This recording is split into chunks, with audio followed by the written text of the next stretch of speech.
If you're hearing this, don't dream about it. Don't let it in. That's how it starts. Quiet, harmless, just a flicker in the back of your mind that you tell yourself is nothing. But I know better now. And if I could tear this story out of my head before it reaches you, I would. The first time it happened, I thought it was just a nightmare. I was lying on my back, but I couldn't move. Soil pressed heavy against my chest, against my mouth, and when I tried to scream, all I managed to do was choke on grit and stone. I could feel roots sliding against my skin like veins, curling tighter every time I struggled, as if the tree above me was feeding on my panic. And the whispers, God, the whispers, rose up from the dark. Not a voice I could place, not even a language I recognized, but something older, cracked, like bark splitting open in winter. The words hissed in and out of me, echoing through the hollow of my skull, and though I couldn't understand them, I knew what they meant. They were telling me to stay buried, that I jerked awake, drenched in sweat, clawing at my own throat, certain I'd drag soil out of my lungs. My nails came back empty, but the taste lingered. Bitter, damp, wrong. I sat there in the dark of my bedroom, telling myself it was just a dream, nothing more. But the strange thing? The sheets smelled faintly of earth. That I want you to understand. I'm not the type to scare easy. I've read hundreds of horror threads, scrolled past the kind of stories that are meant to crawl under your skin. I laughed them off, called them cheap creepypasta. But this wasn't just a story. It found me. And here's the part that should make you uneasy. The dream didn't come out of nowhere. It's tied to a real place. A tree. A twisted, blackened thing people whisper about in the corners of the internet. They call it the witch tree. And they say if you get too close, the roots follow you home. When I first saw the posts, I thought it was an elaborate role play, another dead forum project. I almost wish it was. But after that night, after the dirt in my mouth and the whispers in my head, I realized I hadn't just read someone's imagination. I had opened a door. The first breadcrumb was buried deep in a place most people never bother to look. I was wandering through one of those half-dead forums you find at 3 in the morning, the kind of place where the same 5 usernames argue in circles, where threads stretch back a decade and the moderators haven't logged in since 2014. That's where I saw it. A thread titled The Witch Tree Dreams Project. At first glance, it looked like another one of those creepy collaborative ARGs that crop up every few years. The original post was bare bones, nothing fancy, just text that read, "If you sleep under the tree, you'll dream the same dream. The tree remembers every sleeper. The roots connect us." That was it. No graphics, no flair. But something about the phrasing made me stop scrolling. I clicked it open, expecting pages of cringe roleplay or bored kids daring each other to post fake experiences. Instead, the replies chilled me. One user wrote, "Buried alive. Every night. Same voices. Same dirt." Another, "I saw your face in my dream, OP. I don't even know you." And then a third, "The tree wants offerings. Don't let it take more than you give." I told myself it had to be trolling. A coordinated bit. But even then, I found myself bookmarking the thread, saving it to read again later. Here's where it gets strange. Most of those replies are gone now. Entire accounts deleted. The thread still exists if you know where to look, but it feels hollow, like half the conversation has been ripped out. Only scraps remain, fragments, broken replies that hint at something bigger. And if you're hearing this, you're already getting more than you should. That's the thing about the internet. Most people think what's gone stays gone. But I've spent years digging through archives, caches, shadow copies. I know how to find the bones of things that were meant to be buried. And the bones of this thread didn't want to stay hidden. The deeper I went, the more unsettling it became. Posts started referencing the same details, unprompted. The taste of dirt, the sound of roots moving underground. A language no one could understand, but everyone somehow recognized that you've seen enough online to know how it usually goes. Someone posts a creepypasta, and a dozen people chime in with "same bro" just to keep the bit alive. But these weren't kids chasing clout. These were people writing like their lives had been turned inside out. Long paragraphs, shaky confessions, timestamps at 4 or 5 in the morning when they couldn't sleep anymore. I kept scrolling, looking for the wink, the moment where someone admitted it was just an experiment. It never came. Then, buried on page 4, I saw a photo. Grainy, low resolution, probably snapped on an old flip phone. It showed a massive, gnarled tree, its bark twisted into what looked like faces mid-scream. Around its base were objects, trinkets, toys, bits of jewelry, half sunk in the soil like offerings. Underneath, a comment, "Don't sleep here. Don't even close your eyes." It should have ended there. A creepy photo, a weird thread, something to laugh about and forget in the morning. But the next day, someone else posted coordinates, a real location. And that was the first time I felt the shift, that line where the fun stops and the dread creeps in. Because when I plugged those coordinates into a map, the marker landed in a stretch of nowhere. No roads, no houses, just forest. Still, I might have let it go, if not for one last comment. A simple line, buried deep in the replies, and still there even after half the thread was wiped. The roots don't just grow underground. That's when I stopped laughing that I hadn't even been near the tree. But the dreams found me. That's the part one still can't explain. No matter how many times I go back and pick the thread apart in my head. I didn't drive out to the coordinates, didn't camp under the branches like the brave or reckless people in the comments claimed to. All I did was read the words, stare too long at those grainy photos, and laugh nervously at the strangeness of it all. That was enough. The first night, the dream came as a flicker. I was standing in the dark, somewhere I couldn't recognize, and I heard the crunch of dirt shifting beneath me. Then a whisper, not loud, not threatening, just waiting. When I woke up, I shook it off, told myself it was my brain recycling forum trash. But then it happened again, and again, and each time, the details sharpened. Roots slithering across my legs, pressing me down. Cold soil filling the cracks in my teeth. The same words muttered against my ear, indecipherable but heavy. Like the air in the dream was thicker than oxygen that I started to wonder if I was just spooking myself. That's what people do, right? You binge scary stories, and your subconscious churns them into nightmares. Simple. But when I checked the thread again, I realized it wasn't just me. One of the newer comments read, "I only looked at the picture. Haven't even left my apartment. Still woke up with mud under my nails. WTF." Another said, "Deleted my bookmark, cleared cache, doesn't matter. I keep seeing the tree when I close my eyes. It's worse now." And then there was one that stuck in my head long after I clicked away. "We're all dreamers now. Doesn't matter how you found it." That's when my skepticism started to fray. It wasn't just an ARG. It wasn't roleplay. Something had bled through the screen. But the strangest part? Half those comments are gone now. Deleted overnight, like the users had vanished or decided they'd said too much. The archived versions don't line up either. Whole sentences rearranged, words missing, like someone or something was editing history in real time. That IT made me paranoid. I refreshed the thread over and over, convinced I'd catch it shifting in front of me. Sometimes I swore I did. But the more I checked, the less I could trust what ISAW.at first. There was a kind of morbid camaraderie in it. Users joking around, trying to out-creep each other. Somebody wrote, "Guess we're all part of the tree now. Let's hope it doesn't need Wi-Fi." And others piled on with laughing emojis. For a few hours, it almost felt fun, like we'd all stumbled into some collective nightmare we could meme our way out of.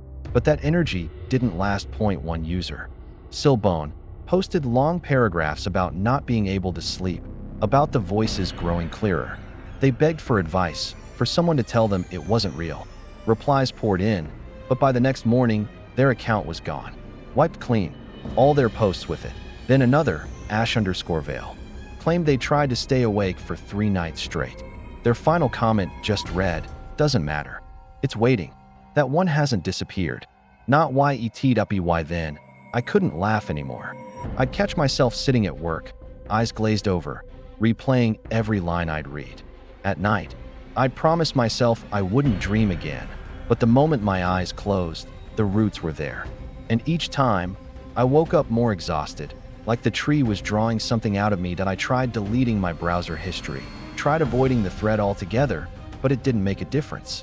If anything, ignoring it made the dreams hungrier. And the whispers, they were no longer muffled. I still couldn't translate them, but I could feel the weight of the meaning pressing against me. Commands, demands. The line between story and reality had snapped, and I was left hanging in the GAP.s. Oh, I did what I swore I wouldn't. I decided to find out if the witch tree was real, if the coordinates weren't just some cruel joke. Because the only thing worse than knowing was not knowing, and the dreams weren't going to stop until I saw it with my own eyes. And the worst part? Once you hear about the witch tree, it starts looking for you too. The map told me I was already there, but there was no road. That's when I realized just how far down the rabbit hole I'd gone.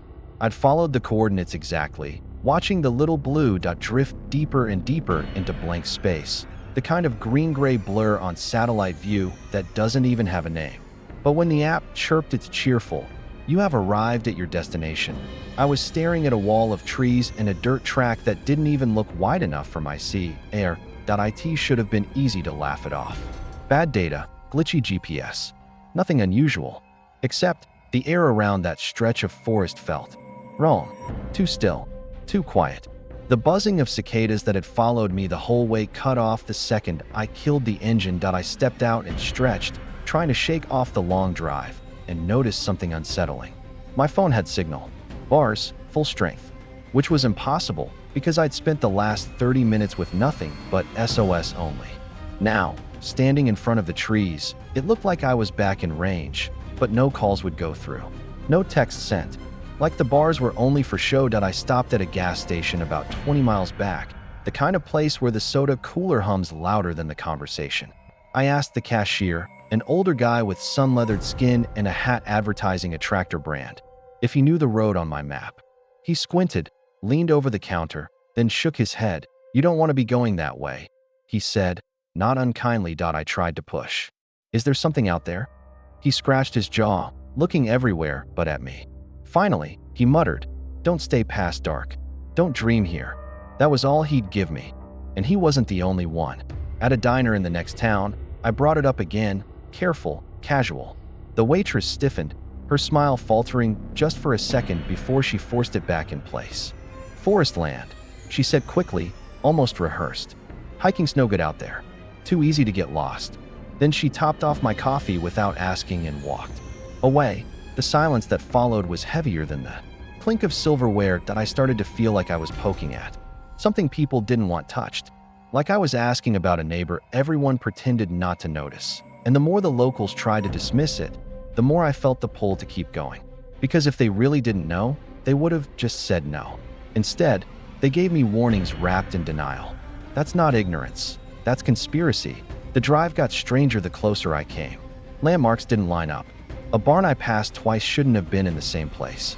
A gas station billboard was mirrored, letters reversed like I was slipping into a reflection. I rolled the windows down to clear my head. But the air smelled faintly of wet earth, the same bitter tang from my dreams. My stomach turned, though part of me welcomed it. It meant I was getting close. The dirt track finally opened enough to coax me forward, crunching under my tires, winding deeper into the trees. The canopy thickened overhead, blotting out the sun until the daylight felt bruised, sickly. I glanced at the clock, 3:15 p.m., but it looked more like dusk. That's when I noticed the signs, not posted ones, subtler. A child's shoe half buried in the mud, a backpack strap tangled in branches, a strip of flannel shirt, weathered and torn. None of it fresh, but none of it right, either.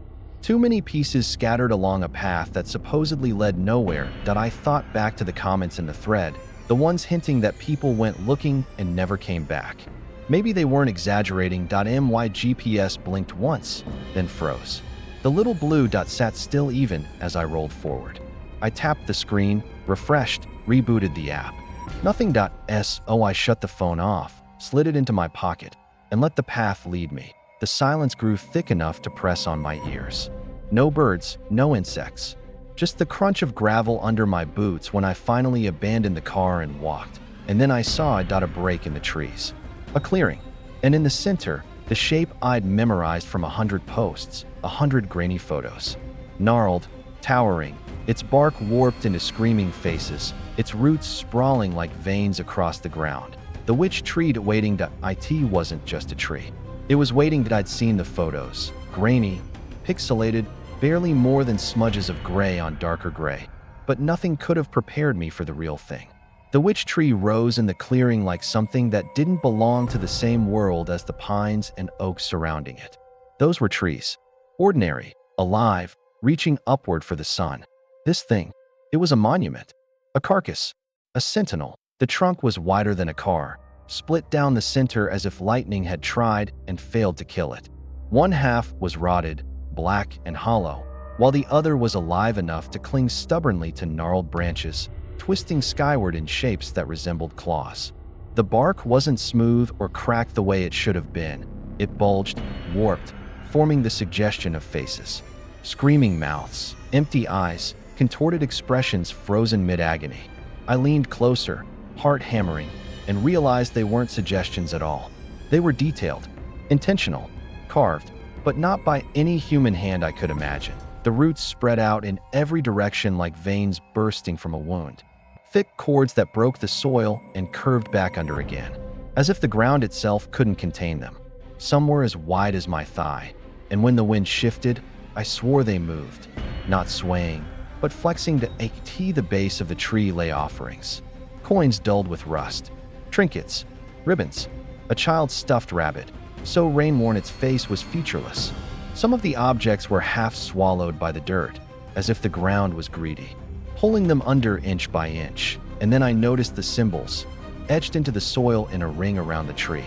Faded but not erased, were markings that looked older than anything man-made. Spirals intersecting jagged lines, geometric patterns that hurt to look at, like they were meant to confuse the eye. I crouched down, brushing my hand across one, and the earth shivered beneath my palm. I stumbled back, pulse racing, telling myself I'd imagined it. But when I straightened, the faces in the bark seemed different, like they had shifted in the moment I wasn't watching. I don't know why I touched it. Curiosity, maybe. Compulsion. Some stupid part of me that wanted proof this was more than legend. My fingertips brushed the bark, and it was warm. Not sun-warmed, but fevered, pulsing with a heat that shouldn't have been there. The whispers started immediately, not from around me, inside me.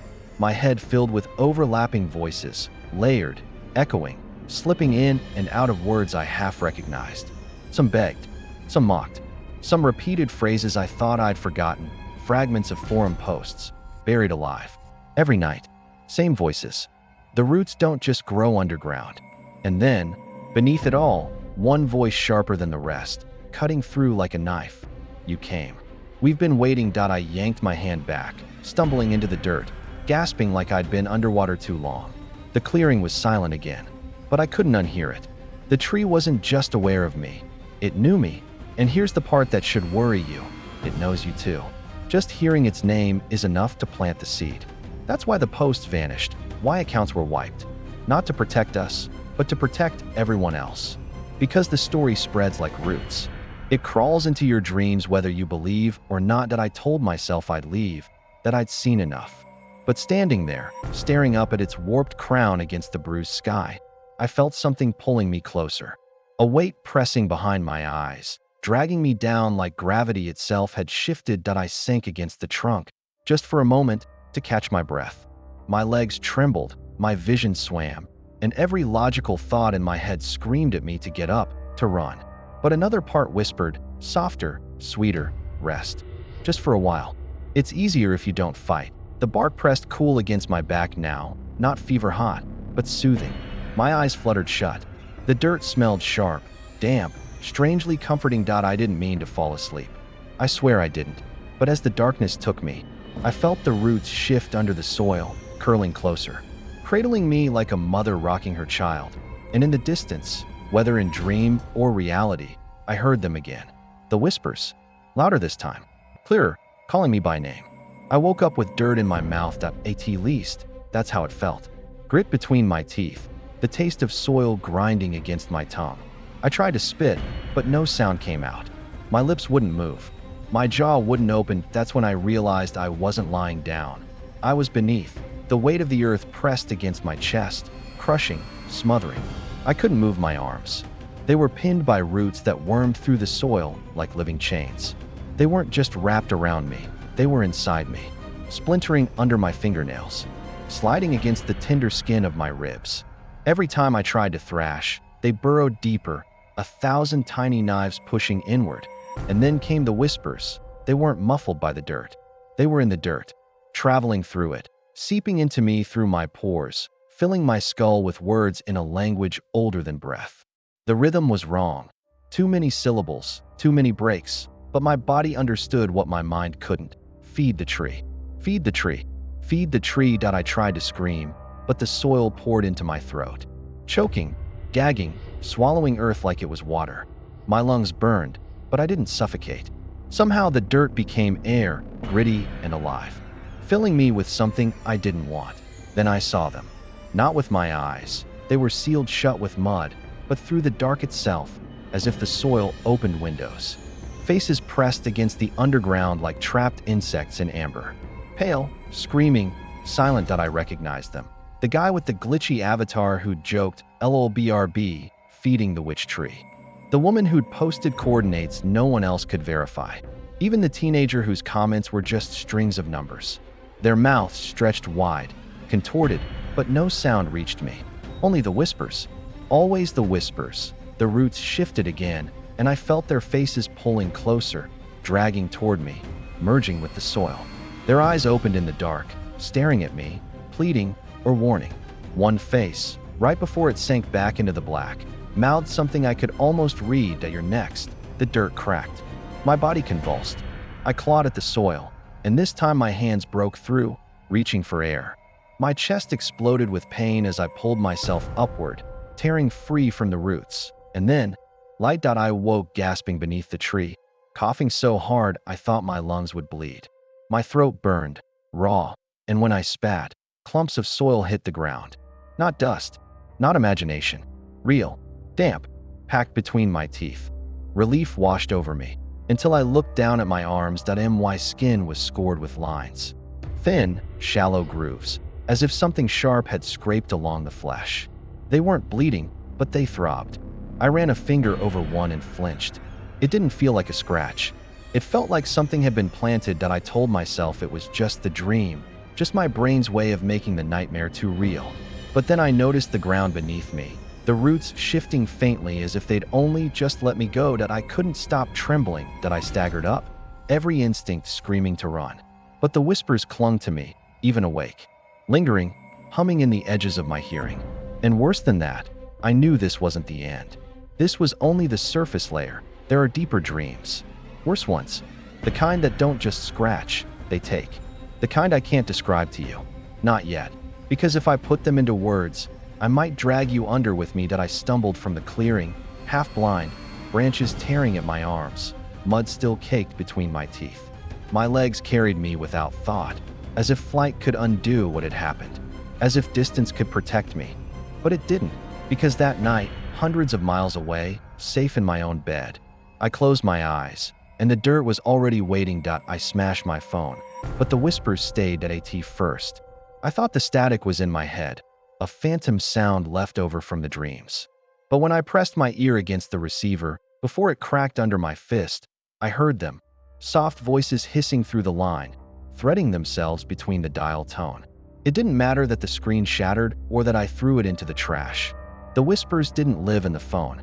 They lived in me, back home. I tried to pretend it hadn't followed me. The morning light through my blinds was thin and ordinary. The smell of coffee and burned toast filled my kitchen. I even went back to work, staring at spreadsheets, answering emails, nodding at people in hallways. For a few hours, it almost felt normal, but normal doesn't last. The first night, I woke up in a panic with dirt under my fingernails. The second, I woke to find mud on the sheets. By the third, I stopped waking. The dreams swallowed me whole, deeper each time, the roots slithering further under my skin. And when I did claw myself awake, I could still taste the soil for hours, feel it packed behind my teeth. That I tried staying awake. Coffee, energy drinks, pacing until my legs trembled. But the exhaustion blurred everything. My coworkers' faces looked wrong, like they'd been cut from old photographs and pasted onto strangers. The cashier at the gas station asked if I was heading back to the woods. Before I'd even mentioned a treat, I started noticing patterns, cracks in sidewalks that curved like roots, shadows of branches where no tree stood. And sometimes, when I blinked, I saw a flicker of something else, a glimmer of dark soil beneath the floor, a mouth opening in the pavement. That on the forum, the others were breaking too, rooted and ruined. Anyone else seeing branches in their dreams that aren't branches? Like veins? Feed her sleep. I haven't slept in 4 days. It's still happening. I'm still there. Deleted. Post removed. Half the usernames were gone, replaced by deleted. Threads that once stretched for pages now ended abruptly, like something had cut them mid-word. A few survivors still posted, but their messages were fragmented, desperate, unreadable. Barkmouth, if you dream long enough, you don't wake up. You grow. That was the last one I saw from them before their account vanished, and they were right. Not all of us were staying human. Some simply stopped posting. Some posted photos, skin mottled like bark, eyes dark, hands curled like roots, then disappeared. Others, I don't even know. I think they became part of the tree. The whispers told me I was next, not in words, but in the way the roots moved in my dreams, coiling tighter around my chest, pressing into my heartbeat. They pulsed with hunger, with inevitability that I tried to break the pattern. I moved to another apartment, burned my sheets, blocked every window. It didn't matter. Every time I closed my eyes, I was back under the witch tree, buried alive. And now the faces around me weren't strangers anymore. They were co-workers, the cashier, even my own reflection, that I'd catch myself speaking the language from the dreams without realizing it, whispering syllables that scraped my throat like splinters. My phone was gone, but the static still hissed from the vents, the television, the silence. Some mornings, I'd wake with a faint smell of sap on my hands. Some nights, I'd wake standing at the edge of my bed, reaching down as if to pull someone up from the soil. I know this sounds like paranoia. I know I'm fraying, but I'm not alone. The few left on the forum, they're fraying too. They're posting coordinates I've never seen, rituals that don't make sense, photos of carvings on their own skin. And last night, just before the thread glitched and went blank, a single new post appeared, no username. No title, just text. There's a way to stop it.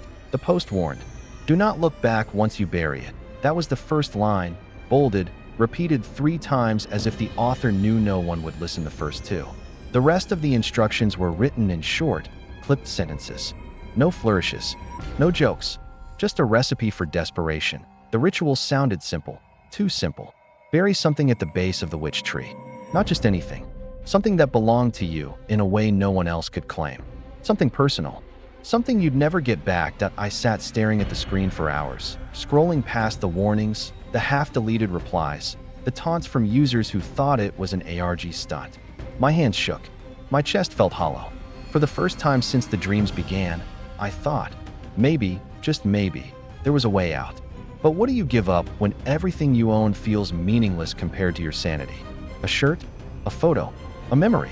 I laughed, actually laughed, when I thought about all the things I could have buried.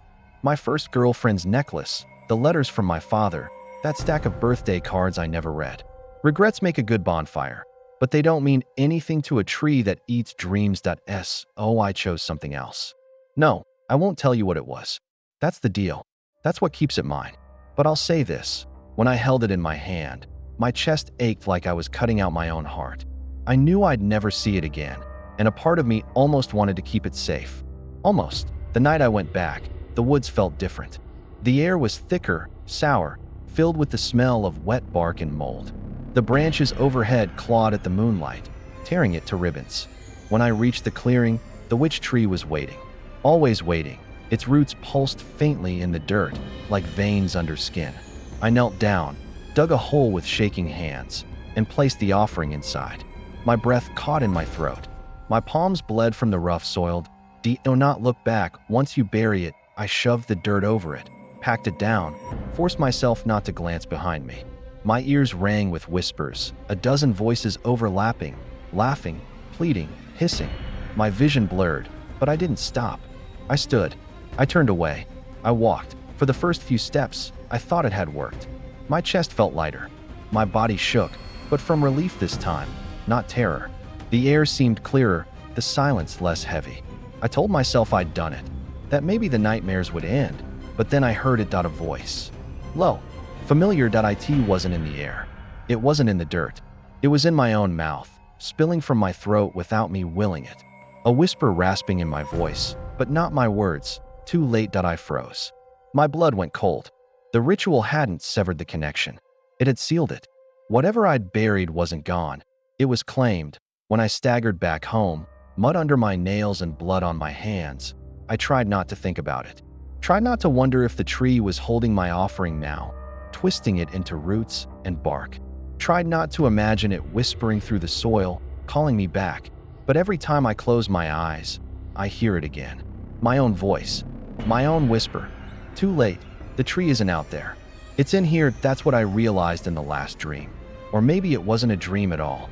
I felt the soil close around me, the roots winding tighter, and I thought, I've been here before. This is where it always ends. But then the ground split open, and for the first time, I saw what was really growing. Not branches, not bark, veins. My veins. The roots weren't wrapping around me. They were growing from me, threading under my skin like black wires, bulging against the surface, pulsing with sap that burned like fire in my blood that I clawed at my arms, trying to tear them out. But when my nails broke the flesh, I didn't bleed. A thick, resin-like substance oozed out, sticky and dark. It smelled like the clearing, like mold and ash, like the witch tree's breath. That's when I understood. The tree isn't in the forest. The forest is inside me, inside all of us who've dreamed. The roots don't just feed on the soil, they feed on dreamers. Every night we sleep, every time we close our eyes, it grows stronger, and the faces I'd seen before, the ones pressed into the dirt, screaming silently, they weren't trapped under the witch tree. They were the witch tree. Their bodies had become the bark. Their voices had become the whispers that I wanted to wake up. God, I tried. I begged. But the dream didn't let go. The roots inside me tightened, choking off thought, wrapping around my lungs, my heart. I felt myself sinking, not into the earth, but into myself. Buried in my own skin.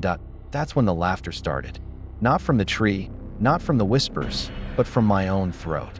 A dry, cracking sound that wasn't mine. The roots had found my voice. They were speaking through me, and what they said was worse than anything the dreams had shown. You are the soil. It wasn't just me. It wasn't just the others on the forum. The witch tree doesn't live in one place. It spreads, planting itself in every person who hears about it, who dreams of it, who whispers its name. That's why the posts vanished, why the accounts went silent. They hadn't been deleted. They'd been absorbed. That you're probably telling yourself you're safe. That this is just a story, just words on a screen. That you'll click away and forget about it. But that's how it got me. That I thought I was reading a creepypasta. I thought it was a game. And then I dreamed once, just once, and the roots found me. Now you've heard it. You've let the words in. Maybe you'll shrug it off. Maybe you'll laugh. But when you sleep tonight, when your head hits the pillow and the silence wraps around you, listen carefully. Do you hear it? That faint hum, that static between breaths? That's the soil shifting. That's the roots moving. And when you wake up with dirt on your tongue, you'll know I was telling the truth. Because the witch tree isn't waiting in the forest. It's already under your skin. And now that you know, you'll dream too, when you close your eyes tonight. The tree will be waiting. I don't mean in some distant forest. Or in a nightmare you'll forget the moment you wake. I mean right there, inside the silence, in the breath you take before sleep. You've carried it this far by listening. By letting the words crawl into your head. That's how it begins. A story. A seed. I thought telling it might cut it out of me. That if I passed it on, the roots would loosen. But stories don't end. They grow. Every person who hears them becomes another vessel, another patch of soil. You don't get rid of it. You spread it, and maybe you've already noticed the signs. A flicker in the corner of your room when the lights go out. A hum in the static between songs. A taste you can't place. Bitter, damp, clinging to the back of your tongue. Those are just the roots testing the ground. That if you've dreamed it already, tell me. Write it down. Put it in the comments. Maybe if enough of us speak, if we map the patterns together, we'll see the shape of it before it takes us. Or maybe that's exactly what it wants. For us to water it with our words, to keep it alive. That I wish I could tell you you're safe. That this is just another creepy video, that you can click away and forget about it. But I can't, because I know you won't. Because the witch tree isn't just a place, it's a story. And you can't unhear a story once it's planted. You feel that? That little itch under your skin? That heaviness in your chest when you think of closing your eyes? That's not fear. That's the soil shifting. That's the seed sprouting. I'm sorry. I really am. I didn't want this for anyone else. But you've listened too long. The roots are already in you. And when you sleep tonight, when your body goes still and your mind drifts under, listen closely. You'll hear them. The whispers. The same ones that called to me. They'll be saying the same thing they always do. Feed the tree. So whatever you do, don't fall asleep beneath this story. Because if you dream of the witch tree, you don't wake up alone, and sometimes you don't wake up at all.